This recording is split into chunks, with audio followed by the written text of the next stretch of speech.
برکتوں والی مبارک رات میں انا کنا منذرین یقیناً ہم ہی ہیں جو کہ ڈرانے والے ہیں. فیہا یفرق کل امر حکیم اس کے اندر فیصلہ کیا جاتا ہے ہر محکم بات کا. امرا من عندنا یہ ہماری طرف سے حکم ہے. انا کنا مرسلین یقیناً ہم ہی ہیں جو بھیجنے والے ہیں. رحمتا من ربک آپ کے رب کی طرف سے رحمت ہے. انہ هو السمیع العلیم بے شک وہ بہت زیادہ سننے والا اور علم رکھنے والا. حامیم حروف مقطعات میں سے ہے اور گزشتہ 2 صورتوں میں بھی ہم جان چکے ہیں کہ یہ لفظ حامیم اس کا معنی اور مفہوم اللہ رب العزت کے علاوہ کسی اور کو معلوم نہیں. اب فرمایا والکتاب المبین اس کتاب مبین کی قسم ہے. کتاب مبین یعنی قرآن مجید اس کو کتاب مبین کہا گیا ہے یعنی یہ کھول کر بیان کرنے والی ہے, یہ واضح کر دینے والی ہے. کیا کھول کر بیان کرنے والی اور کیا واضح کرنے والی ہے؟ حق اور باطل کے درمیان فرق کر دینے والی, اللہ رب العزت کے احکامات کو وضاحت کے ساتھ کھول کھول کر بیان کر دینے والی, بغیر ابہام کے. جس بات میں لوگ اختلاف میں پڑے ہوئے تھے ان میں قول فیصل ہے, واضح بات بیان کر دینے والی ہے. اس لیے فرمایا انا انزلناہ فی لیلۃ مبارکہ ہم نے اس کو مبارک رات میں نازل کیا ہے اور ہم ہی ڈرانے والے ہیں. اور یہ رات ایسی ہے جس کے اندر ہر محکم بات کا فیصلہ کیا جاتا ہے اور یہ فیصلہ ہماری طرف سے ہوتا ہے. ہم ہی رسول بنا کر بھیجنے والے ہیں اور کتاب کا نازل کرنا بھی اور رسول بنا کر بھیجنا بھی یہ آپ کے رب کی رحمت کا اظہار ہے کہ اس نے لوگوں کی ہدایت کے لیے کتاب بھی نازل کی ہے اور نبی کو رسول بنا کر بھی مبعوث کیا ہے, اس لیے کہ وہ بہت زیادہ سننے والا اور علم رکھنے والا. ان آیات میں چند باتیں ہمیں سمجھ لینی چاہیے. سب سے پہلی بات تو یہ کہ قرآن مجید جو ہے اس کو اللہ رب العزت نے مبارک رات میں نازل کیا ہے. اب یہ مبارک رات کون سی ہے؟ قرآن ہی وضاحت کے ساتھ بتا دیتا ہے کہ سورۃ القدر میں انا انزلناہ فی لیلۃ القدر ہم نے اس قرآن کو لیلۃ القدر میں نازل کیا ہے. اور دوسری جگہ قرآن بیان کرتا ہے کہ شہر رمضان الذی انزل فیہ القرآن یہ رمضان کا مہینہ ہے جس کے اندر اللہ نے قرآن مجید کو نازل کیا ہے. تو یہ تحدید خود قرآن نے کر دی ہے کہ یہ لیلۃ المبارکہ کون سی مبارک رات ہے. یہ لیلۃ القدر کی رات ہے اور یہ لیلۃ القدر کون سی رات ہوتی ہے؟ یہ رمضان المبارک کی رات ہوتی ہے. رمضان المبارک میں یہ رات کب ہوتی ہے؟ صحیح بخاری کی اور دیگر احادیث کی کتب میں متعدد روایات اس حوالے سے صحیح سند کے ساتھ موجود ہیں. رسول اللہ صلی اللہ علیہ وسلم ایک دن گھر سے باہر نکلے. آپ صلی اللہ علیہ وسلم کے سامنے 2 شخص آپس میں بحث کر رہے تھے. آپ نے ان کی بحث مباحثہ ختم کرایا اور اس کے بعد فرمایا کہ اللہ تعالیٰ نے مجھے لیلۃ القدر کی پہچان دی تھی, بتایا تھا کہ لیلۃ القدر جو ہے وہ کون سی رات ہے, اور تمہارے اس جھگڑے اور بحث مباحثے کی وجہ سے اب اللہ تعالیٰ نے اسے مجھے بھلا دیا. اب تم اسے رمضان المبارک کے آخری عشرے کی طاق راتوں میں تلاش کرو. یعنی رمضان کی آخری عشرے کی طاق راتیں 21, 23, 25, 27 یا 29 یہ طاق راتوں میں سے کوئی ایک رات بھی لیلۃ القدر ہو سکتی ہے. تو یہ لیلۃ القدر ہے جس کے اندر اللہ نے اس قرآن کو نازل کیا ہے اور یہ وہ رات ہے فیہا یفرق کل امر حکیم جس کے اندر ہر بات کا محکم فیصلہ کر دیا جاتا ہے. بعض ہمارے ہاں ایسی روایات جو سندن انتہائی من گھڑت یا کمزور ہیں ان کی بنیاد پر کچھ لوگ وہ اس بات کا دعویٰ کرتے ہیں کہ اس آیہ مبارکہ کی تفسیر میں وہ کہتے ہیں کہ یہ لیلۃ مبارکہ اور فیہا یفرق کل امر حکیم یہ شعبان کی 15ویں رات ہے. لیلۃ من نصف شعبان شعبان کی 15ویں رات جس کو عرف عام میں ہمارے ہاں شب برات کہا جاتا ہے. آپ دیکھیں گے ٹی وی چینلز میں بھی اور اخبارات میں بھی اور اسپیشل ایڈیشنز میں بھی ہر جگہ بعض مخصوص قسم کا ایک طبقے کے علماء جو ہیں وہ آ کر یہ شب برات کے حوالے سے یہی آیات تلاوت کریں گے. فیہا یفرق کل امر حکیم. یہ تو بڑی برکتوں والی رات ہے جی، اس کے اندر سارے سال کے فیصلے ہو جاتے ہیں، رزق کے فیصلے، عمر کے فیصلے، فلانے کے فیصلے، یہ سارے جو ہوتے ہیں پورے سال کے جو متعلقہ فیصلے ہیں، فرشتوں کو اللہ تعالیٰ پورے سال کے ان کے جو ٹاسک ہیں وہ دے دیتے ہیں. اور اس لیے اس رات میں بہت زیادہ عبادت کرنی چاہیے، اور عبادت کے لیے بھی بہت ساری من گھڑت اور کمزور روایتیں جو ہیں وہ بیان کرتے ہیں اس رات میں اتنی فضیلت ہے، اتنی فضیلت ہے، یہ ہے وہ ہے.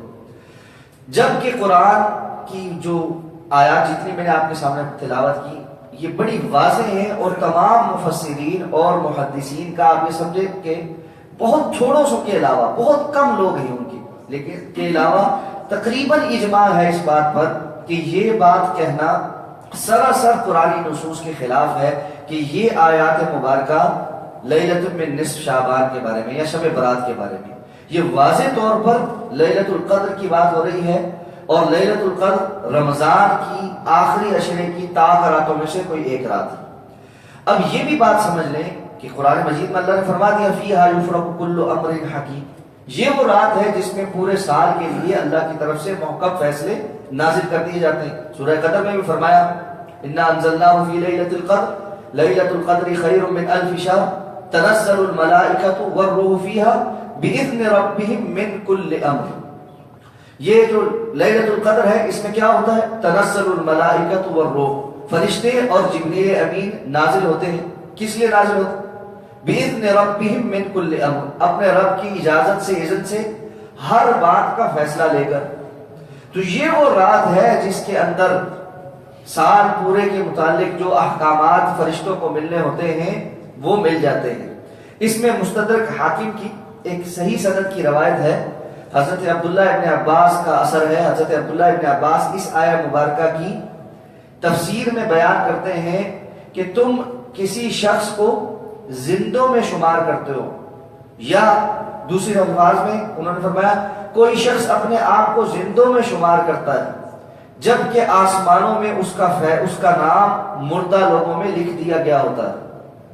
یعنی اس سال کی لیلۃ القدر میں یہ فیصلہ ہو چکا ہوتا ہے کہ اس سال جس نے مرنا ہے اس فہرست میں اس کا نام موجود ہوتا ہے، اور انسان کی پلاننگ میں ہوتے ہی نہیں کہ میں نے بھی مرنا ہے. اس لیے انسان کو اس بات کی طرف توجہ کرنی چاہیے کہ مجھے نہیں معلوم اس سال کی فہرست میں میرا نام ہے یا نہیں ہے. کتنے ہمارے احباب جو گزشتہ رمضان میں ہمارے ساتھ تراویحیں پڑھنے والے، روزے رکھنے والے تھے، اب ہمارے درمیان موجود نہیں، تو پتہ نہیں اگلے رمضان میں ہم نے موجود ہونا ہے یا نہیں ہونا. اس لیے انسان کو اس تیاری میں رہنا چاہیے کہ اللہ تعالیٰ کی طرف سے یہ فیصلے سال بھر پہلے ہو چکے ہوتے ہیں، اور اب پہلے تو اس سے بھی پہلے ہو چکے، لیکن فرشتوں کو یہ احکامات باقاعدہ دے دیے جاتے ہیں. دیکھیں ایک ہوتا ہے آپ نے کوئی فیصلہ کیا، دل میں کوئی ارادہ کیا، اور ایک ہے آپ نے اس کی تنفیذ کا آرڈر دے دیا. ٹھیک ہے، آرڈر دے دیا. یہ بالکل اس طرح دیکھیں، اس کو سمجھ لیں. ہم ایک ہے میرے دل میں خواہش پیدا ہوئی آج فلاں چیز کھانی چاہیے، اور دوسرا اس کا یہ ہے کہ اس کا کال کر کے میں نے آرڈر دے دیا. تو دونوں باتوں میں فرق ہے. اب وہ چیز زیادہ امپلیمنٹیشن کے قریب ہے.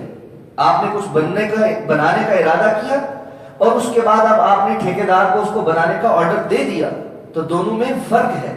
بالکل اسی طرح فیصلہ تو اس وقت ہو چکا جب ہم اس دنیا میں آئے تھے کہ کیا ہماری عمر ہوگی، کیا قسمت ہوگی، لیکن اب اللہ نے تنفیذ کا جو آرڈر ہے وہ بھی فرشتوں کو پہنچا دیا. ملک الموت کے پاس جو فہرست ہے اس میں نام شامل ہو چکا. اب مجھے نہیں معلوم، آپ کو نہیں معلوم ہم میں سے کس کا نام شامل ہو چکا، کس کا نہیں ہو چکا. تو کیا ہونا چاہیے؟ غافل ہو کے سو جانا چاہیے اس تکے پہ، اس انتظار میں کہ نہیں میرا نام اس دفعہ نہیں شامل ہوا ہو. یا یہ کہ انسان کو تیاری کر لینی چاہیے کہ کوئی پتہ نہیں یہ میرا بھی یہ آخری سال، یہ میرے بھی آخری مہینہ چل رہا ہو، آخری ہفتہ چل رہا ہو، آخری دن چل رہا ہو، آخری لمحات چل رہے ہوں، کس حال میں ہوں، کس سوچ میں ہوں، کس فکر میں ہوں، اس کی تیاری انسان کو کرنی چاہیے. تو فیہا یفرق کل امر حکیم، ہر محکم فیصلہ اس رات کے اندر کر دیا جاتا ہے. امرا من عندنا، یہ ہماری طرف سے حکم، کوئی کسی اور کی طرف سے نہیں ہے. کیوں کہا گیا امرا من عندنا؟ بسا اوقات ہم کسی چیز کا آرڈر کرتے ہیں نہیں بھی تو پورا ہوتا. ایسا بھی تو ہو جاتا ہے نا، دنیا میں سارے حکم دینے والوں کے حکم پورے تو نہیں ہوتے نا. لیکن یہ کسی عام بندے کا مخلوق کا حکم نہیں ہے، یہ خالق کا حکم ہے، یہ مالک کا حکم ہے، جو رب العالمین ہے اس کا حکم ہے۔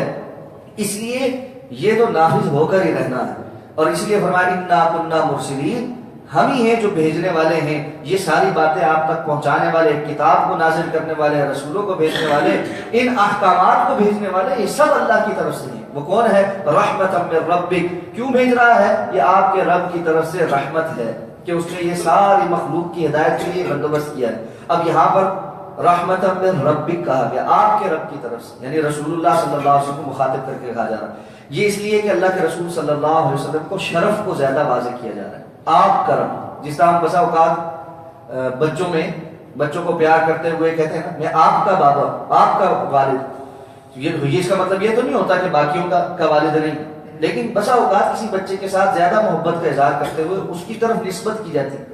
جس طرح بچے بسا اوقات کہتے ہیں میں آپ کا بیٹا ہوں، تو اس کا مطلب یہ تو نہیں باقی اولاد نہیں ہے، صرف وہی ہے۔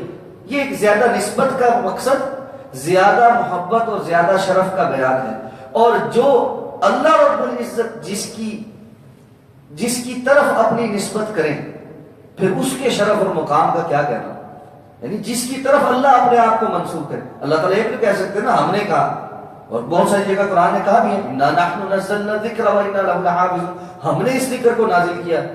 لیکن یہاں پر انداز ایسا ہے کہ رسول اللہ صلی اللہ علیہ وسلم کو شرف کو بیان بلند کیا جا رہا، رحمتا من ربک، آپ کے رب کی طرف سے رحمت، آپ کے رب کی طرف سے رحمت۔